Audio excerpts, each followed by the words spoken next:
Hello everyone, आज हम Narnia series के सेकंड पार्ट को एक्सप्लेन करने वाले हैं। आपको इस पार्ट को समझना है तो पहले पार्ट को जरूर देखें। उस वीडियो की लिंक आपको डिस्क्रिप्शन में मिल जाएगी। और अगर आप नए हो तो हमारे चैनल को सब्सक्राइब जरूर करें।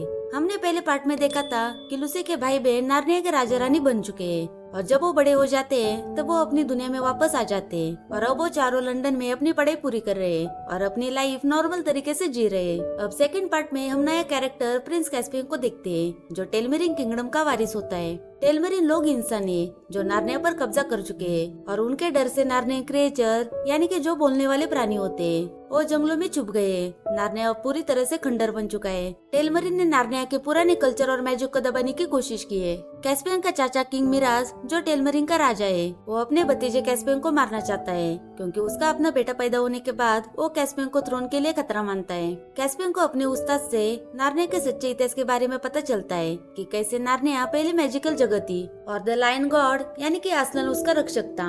मिराज के सिपाही जब कैस्पियन को मारने के लिए आते हैं वो अपने उस्ताद के कहने पर महल से भाग जाता है और भागने से पहले उस्ताद उसे जादुई सिंह देता है जो असलन या पुराने नार्निया के राजा रानी को बुलाने के लिए यूज होता है। मिराज के सिपाही उसे मारने के लिए उसके पीछे लग जाते हैं। बीच रास्ते में कैस्पियन दो बोनों के घर के आगे गिर जाता है। एक का नाम ट्रम्किन और दूसरे का नाम निकब्रिक होता है। उन दोनों को लगा कि ये टेलमेरिन हमारे ऊपर हमला करने के लिए आए हुए हैं, इसलिए वो कैस्पियन को मारने के लिए जाते हैं। लेकिन तभी मिराज के सिपाही वहाँ पर आते हैं। कैस्पियन घबरा कर जादुई सिंह बचा देता है। जब ट्रम्किन उन सिपाहियों से लड़ने के लिए जाता है तब सिपाही उसे ही पकड़कर राजा मिराज के पास लेकर जाते हैं। उसके बाद सीन लूसी के भाई बहनों पर शिफ्ट होता है जो लंदन के मेट्रो स्टेशन पर बैठकर बात कर रहे होते हैं। उन्हें नार्निया से आए हुए 1 साल बीत चुके हैं लेकिन अभी भी वो नार्निया को बहुत मिस कर रहे होते हैं। लेकिन सुजैन कहती है कि बड़ी मुश्किल से मुझे यहाँ पर रहने की आदत हुई है। तभी अचानक से स्टेशन पर जादुई चीजें होने लगती है। हर चीज वहाँ पर हिलने लगती है लेकिन वहाँ के किसी पैसेंजर को ये मूवमेंट नहीं दिखाई दे रहा था। तभी अचानक मैजिक फोर्स उन्हें खींचकर नार्निया की दुनिया में ले जाती है।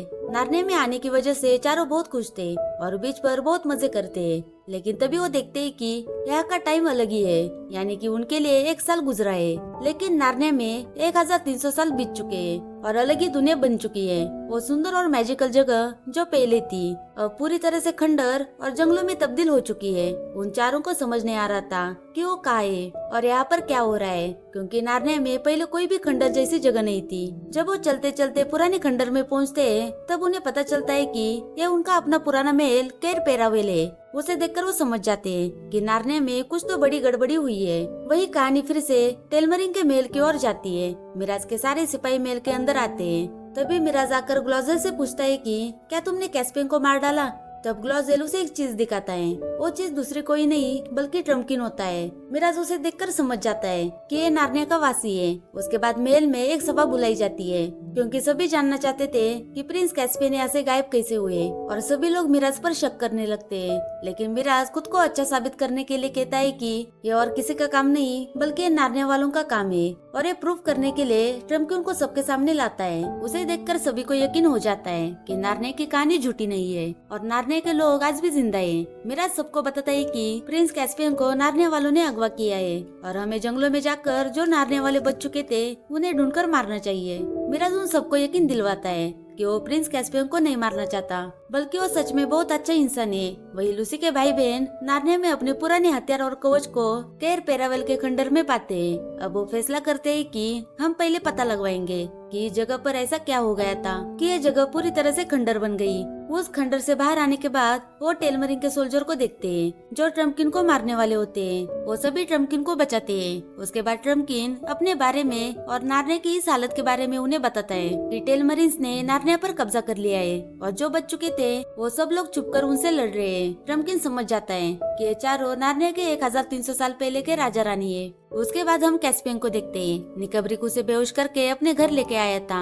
जब निकब्रिक और बैजर आपस में बात कर रहे होते हैं तब कैस्पियन चुपके से उनकी बातें सुन रहा था। निकब्रिक कहता है कि ये टेलमेरिन है जो हमें मारना चाहता है, हमें उसे खत्म कर देना चाहिए। लेकिन बैजर कहता है कि ये तो सिर्फ एक बच्चा है, इस सब में इसका कोई कसूर नहीं है। कैस्पियन जब उनको देखता है तब उसे यकीन नहीं होता कि नार्निया वाले अभी भी जिंदा है। बैजर उसे पूछता है कि तुम इस जगह पर क्या कर रहे थे? तब कैस्पियन बताता है कि मैं टेलमरिंस का प्रिंस कैस्पियन हूँ और मैं इस जगह पर अपने ही लोगों से भागता फिर रहा हूँ, क्योंकि मेरे चाचा हमेशा मेरा सिंहासन छीनना चाहते थे और मुझे ऐसा लगता है कि उन्होंने मुझे आज तक इसलिए जिंदा रखा क्योंकि उनका अपना कोई वारिस नहीं था और अब उनका बेटा पैदा हो गया इसलिए वो मुझे मारना चाहते हैं। अब मुझे ही जाकर उनसे लड़ाई करनी पड़ेगी। तब बैजर कहता है कि तुम यहाँ से नहीं जा सकते, तुम ही हमें टेलमरिन से बचा सकते हो और तुमने जादुई सिंह बजाए हैं तो हमें बचाने के लिए पुराने राजा रानी जरूर आएंगे। लेकिन कैस्पियन को उनकी बातों पर यकीन नहीं होता। वही मिराज कैस्पियन के उस्ताद के कमरे में जाता है और उन्हें पूछता है कि तुमने प्रिंस कैस्पियन को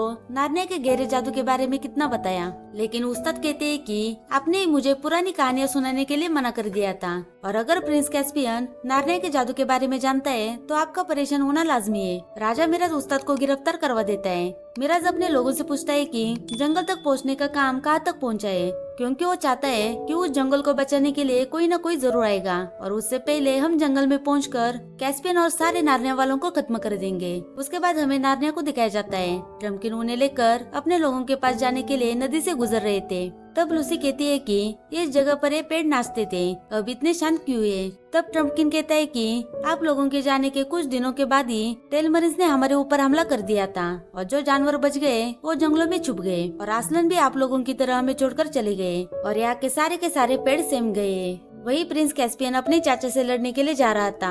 उसके पीछे बैजर और निकब्रिक आते हैं और उसे कहते हैं कि तुम्हें एक बार उनका इंतजार करना चाहिए। तभी मिराज के सिपाही वहाँ पर पहुँच जाते हैं और वो कैस्पियन पर हमला करते हैं। ये तीनों अपनी जान बचाते हुए भागने लगते हैं। तभी एक चूहा उन सभी सोल्जर को मार देता है। दरअसल वो चूहा नार्निया का सोल्जर होता है। निकब्रिक कैस्पियन को बीच जंगल में लेके जाता है। वहाँ पर उनके लोग यानी कि बोलने वाले जानवर और कुछ आधे इंसान और आधे जानवर होते हैं। सभी लोग कैस्पियन को मारने के लिए कहते हैं। वो कहते हैं कि जो तुम्हारे पुरखों ने गुनाह किया है, यानी कि उन्होंने नार्निया वालों का नामो निशान मिटाने की कोशिश की, इसकी सजा तुम्हें मिलनी चाहिए। लेकिन कैस्पियन उनसे डील करता है कि टेलमरिन के तट पर मेरा हक है, उसे हासिल करने में तुम मेरी मदद करो तो मैं हमारे बीच अमल बहाल करूंगा। तभी नार्निया वाले समझ जाते हैं कि टेलमरिन के साथ लड़ने का यही सही वक्त है और कैस्पियन हमें हमारी आजादी वापस लौटा सकता है। इसलिए वो सभी कैस्पियन को अपना लीडर मान लेते हैं। वही मिराज के सोल्जर जंगल जाने के लिए रास्ता बना रहे होते हैं और ये सब लूसी, एडमंड, सुजेन और पीटर देख लेता है। इसलिए वो दूसरे रास्ते से जाने का फैसला करते हैं। वही ट्रम्किन उन चारों को प्रिंस कैस्पियन के पास लेके जाता है। उन भाई बहनों में और कैस्पियन के बीच पहले थोड़ी मिसअंडरस्टैंडिंग हो जाती है, क्योंकि पीटर जो नार्निया का किंग था वो अपना कंट्रोल चाहता था और कैस्पियन भी लीडर बनना चाहता था। लेकिन धीरे धीरे वो अपनी एक टीम बनाते हैं और टेलमरिन से लड़ने की प्लानिंग करते हैं। अगली रात पीटर, कैस्पियन और नार्निया के सोल्जर एक छोटा सा हमला मिराज के महल पर करते हैं ताकि वो मिराज को हराकर जल्दी से जीत हासिल कर सके। लेकिन उनका ये प्लान फेल हो जाता है क्योंकि पीटर और कैस्पियन के बीच कोऑर्डिनेशन नहीं होता और उनके काफी सोल्जर मारे जाते हैं। वापस नार्निया में आने के बाद पीटर कैस्पियन पर गुस्सा होता है। उसे लगता है कि कैस्पियन की वजह से हमारा प्लान असफल हुआ और उसकी वजह से नार्निया के सोल्जर मारे गए। इस वजह से उनके बीच बहस होने लगती है।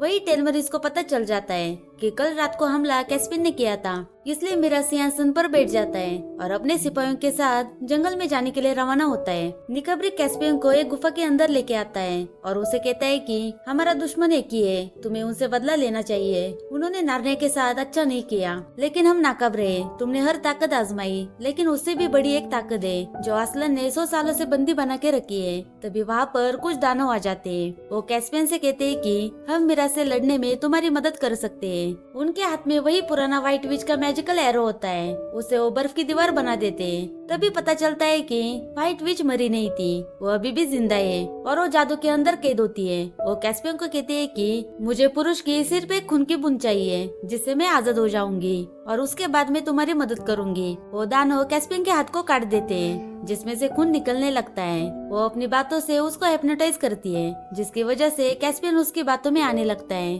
कैस्पियन आगे बढ़ने वाला था, तभी पीटर, सुजेन और लूसी आकर उसे रोकते हैं और वो मिलकर दानव से लड़ने लगते हैं। यहीं पर पता चलता है कि निकब्रिक जो नार्निया के साथ था, लेकिन वो दरअसल व्हाइट विच के साइड में होता है। ट्रम्किन निकब्रिक को मार देता है। वही व्हाइट विच पीटर को भी हिप्नोटाइज करने की कोशिश करती है, लेकिन तभी एडमंड आकर उस बर्फ की दीवार को तोड़ देता है, जिससे सब कुछ शांत हो जाता है। तभी वो बाहर जाके देखते हैं कि टेलमरिन के कई हजार सिपाही जंगल के पास पहुंच चुके हैं। पीटर लूसी और सुजेन को आस्लन को ढूंढने के लिए भेज देता है, क्योंकि इतनी बड़ी सेना से वो लड़ नहीं सकते थे।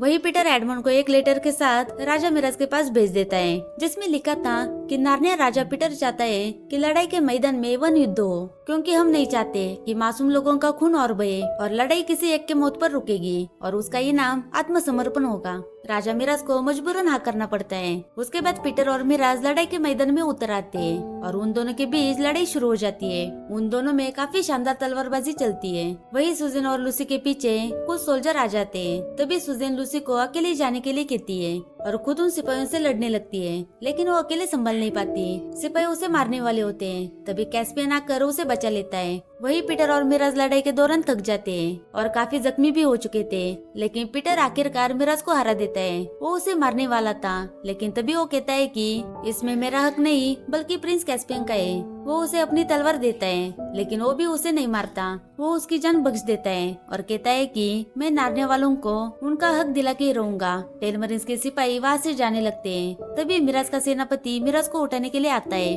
तब वो एक तीर से मिराज को ही मार देता है और चिल्लाकर अपने सिपाहियों से कहता है कि नार्निया वालों ने हमारे साथ गद्दारी की। उन्होंने हमारे राजा को मार डाला, जिससे नार्नियन और टेलमरिन्स के बीच एक बड़े पैमाने पर युद्ध छिड़ जाता है। वही लूसी आस्लोंग को ढूंढ लेती है। लूसी आस्लोंग को मिलकर बहुत खुश होती है। वो उसे पूछती है कि आप नार्निया वालों को बचाने के लिए क्यों नहीं आए। तब आस्लन कहता है कि समय की धारा हर बार एक जैसी नहीं बहती। क्या होता और क्या नहीं ये कोई बता नहीं सकता, यानी कि हर चीज हमारी मर्जी से नहीं होती। तब लूसी कहती है कि क्या आप तो हमारी मदद करने के लिए आएंगे। तब आस्लन अपनी शेर की जोरदार धाड़ लगाकर पेड़ पौधों को जगा देता है और जहाँ पर युद्ध चल रहा था वहाँ पर पूरे जंगल के पेड़ चलने लगते हैं और वो टेलमेरिस के सोल्जर पर हमला करते हैं। सेनापति सभी सोल्जर को पीछे हटने का आदेश देता है और सारे सोल्जर पुल की तरफ जाते हैं, लेकिन तभी पुल की दूसरी तरफ से लूसी और आस्लन आकर उन्हें रोक लेते हैं। तभी आस्लन नदी के देवताओं को बुलाता है। वो आकर पूरे के पूरे पुल को ही उठा लेते हैं और सेनापति को अपने अंदर समा लेते हैं और युद्ध वहीं पर रुक जाता है।